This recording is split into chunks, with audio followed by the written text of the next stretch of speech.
বক্সনগর উপনির্বাচনকে কেন্দ্র করে রাজনৈতিক দলের মনোনীত প্রার্থীরা প্রচারে প্রতিদিন ঢেউ চলছে। পিছিয়ে নেই সিপিএম দলের প্রচারও। বক্সনগর আসনের উপনির্বাচন নিয়ে রাজনৈতিক উত্তাপ ক্রমশ বেড়েই চলছে। প্রতিদিন দলীয় প্রার্থী কর্মী সমর্থকদের নিয়ে বাড়ি বাড়ি ভোট প্রচারে যাচ্ছেন।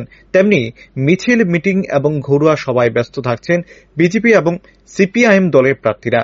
সদ্য কংগ্রেস বহিষ্কৃত বিল্লাল মিয়া বিজেপিতে যোগদান করেছেন। শনিবার বিল্লাল মিয়ার খাসতালুকে ভোট প্রচার চালাল বামফ্রন্ট মনোনীত সিপিএম প্রার্থী মিজান হোসেন। এদিন বিল্লালের গ্রাম দুর্গাপুরে ভোট প্রচারে বেরিয়ে মানুষের ব্যাপক সাড়া বামেদের পক্ষে রয়েছে বলে জানিয়েছেন সুনামুড়া সিপিআইএম মহকুমা কমিটির সম্পাদক রতন সাহা। এছাড়া উপস্থিত ছিলেন বাম বিধায়ক সুদীপ সরকার, নয়ন সরকার, রামু দাস সহ অন্যান্যরা। এদিন প্রচারে ক্ষেত খামারে ঝড় তুলেন সিপিএম নেতা কর্মী সমর্থকরা। একদিকে আমরা মাইক নিয়ে প্রচার করছি, আরেকদিকে বাড়ি বাড়ি যাচ্ছি প্রার্থী নিয়ে। আজকে আমরা দুর্গাপুর গ্রামে আমরা এসেছি। এখানে 2টা বুথ আছে। 2টা বুথে কভার করার জন্য প্রার্থী দিয়ে বেরিয়েছি সরকারের পারমিশন নিয়ে। এখন আমরা ইতিমধ্যে অনেকগুলো বাড়িতে আমরা গেছি। তাতে আমরা দেখেছি মানুষের সারা, ব্যাপক সারা।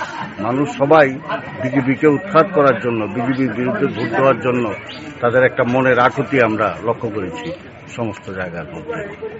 এটা অন্যান্য জায়গায় যেমন দেখেছি, এই জায়গাতেও একই দেখেছি। এটা আমাদের খুব ভালো লাগছে, আমরা অনুপ্রাণিত হচ্ছি।